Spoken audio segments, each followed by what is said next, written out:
Chapter 1.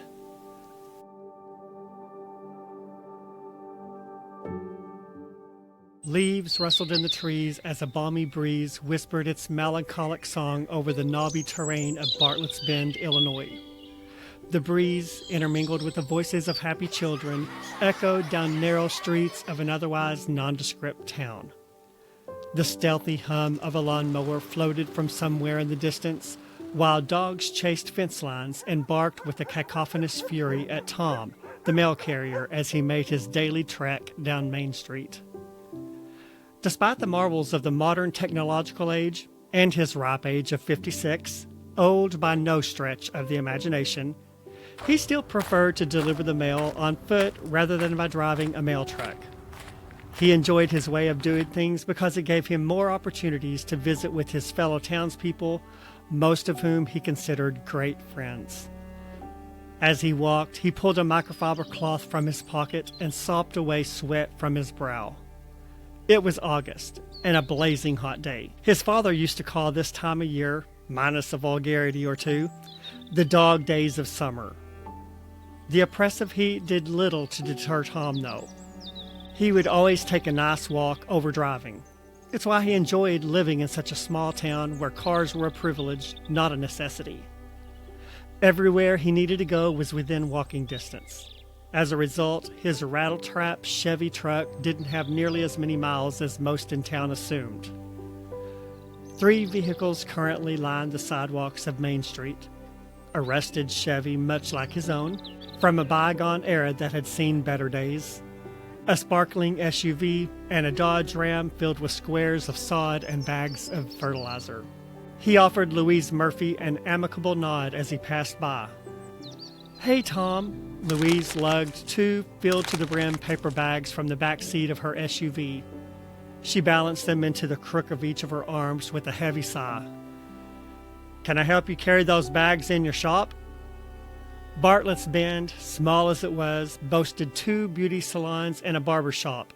Her shop, Moonface Salon, was the best and finest in town, which was no small source of pride for Louise. The other, her direct competition, was an in-home salon. It was a fledgling enterprise at best, so in her eyes it hardly counted as competition. Moonface Salon was no rival to even a mid-level salon in a big city, but that was fine with the citizens of their dusty little hamlet. Life was slow in Bartlett's Bend, and everyone knew everyone else's business. Their simple lifestyle was all that most of the residents had ever known, so it never occurred to them to wish for something more. They had all they needed, and that was enough. "Thanks, but I can handle it. I came in early to do my hair before the clients arrive," Louise answered. He was no expert in women's hairstyles, but to him her copper-colored hair appeared styled and perfectly coiffed. If there was any such thing as a fancy person in Bartlett's Bend, Louise stood out as one of the few among her frumpier female counterparts. She always dressed in fashionable clothing, not that he had the slightest idea of what fashionable was. "It looks like your hair's already done." She waved him away with a chuckle, and with a graceful sway of her hip, she closed the vehicle door in one fell swoop. "Thank you, dear, but it's Wednesday, and I always do my hair every Monday, Wednesday, and Friday." He grabbed the keys that dangled from her finger in a precarious fashion. "Well, at least let me open the door for you. It's the silver one with 4 holes at the top." He found the key, thrust it into the lock, and pushed the door open. A whoosh of cold air mixed with the lingering, noxious fumes of hairspray and ammonia rushed out to greet him like an unwelcome friend.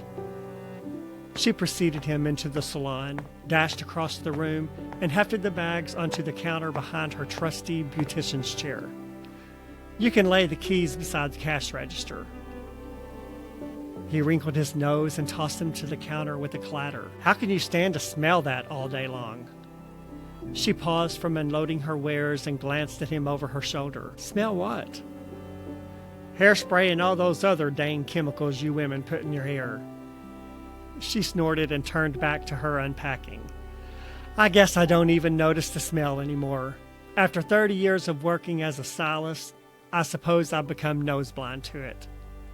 Stick around for a while and you won't notice it either." He held up the mailbag and backed his way toward the door. The last thing he wanted was to hang in a salon with a bunch of gossiping women long enough to become noseblind to anything. "Sounds fun, but duty calls. See ya, Louise." Back outside, the brutal heat assaulted him, and the fine layer of sweat that had dissipated returned with a vengeance. He glanced into the second vehicle that lined the street. Everyone in town recognized it as belonging to Sheriff William Connor. The sheriff was a long-standing presence in town who had patrolled the sleepy streets of Bartlett's Bend for more than 20 years. Given the lack of criminal activity in town, he spent most of the daylight hours sipping coffee at the Pinwheel Cafe, the same greasy spoon that most of the locals frequented at least once per day. Dozens of flower pots painted in bright shades of neon lined the windows in front of the cafe. In keeping with the establishment's name, they were filled not with flowers, but with dozens of whimsical pinwheels that spun in the stifling breeze. He glanced through the window at Sheriff Connor, who sat at his usual table with his ever-present cup of coffee, his face obscured behind a newspaper. The last truck he passed belonged to James Tanner, owner of Tanner's Landscaping. James sat behind the wheel rifling through a sheath of papers. He approached the truck and rapped his knuckles on the raised window. James looked up and his face broke into an easy smile of recognition.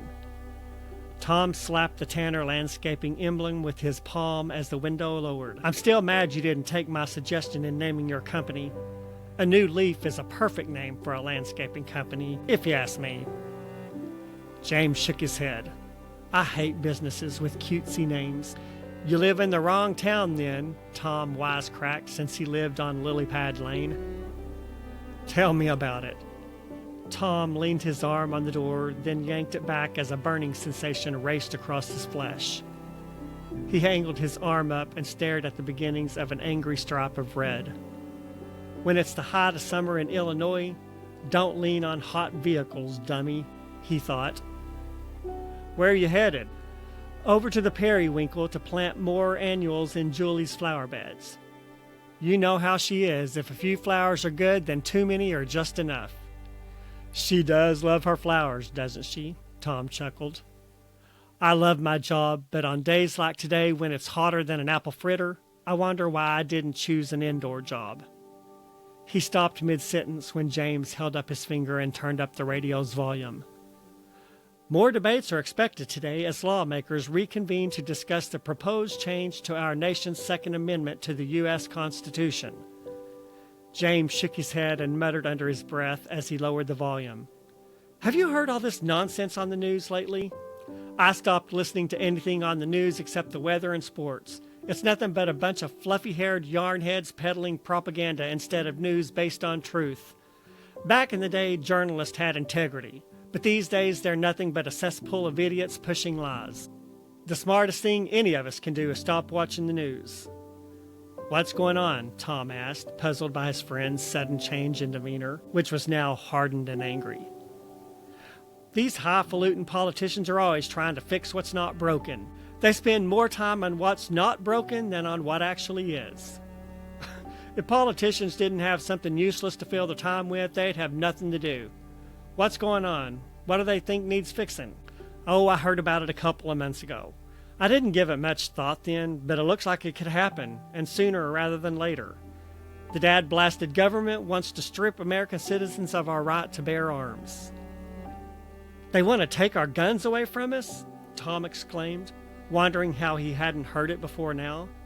"They can't do that." James released a disgruntled moan and threw his truck into gear. "Our corrupt politicians these days aren't happy unless they're looking for ways to steal away the rights of us common folks. But I say if they try, they'd better be prepared to have a war on their hands." Tom chuckled as James pulled away and thrust his arm out the window in a silent wave. Taking people's guns? It was the most absurd thing he'd ever heard. "You young people, always riled up about nothing. There's no way they're taking away our guns," he muttered under his breath.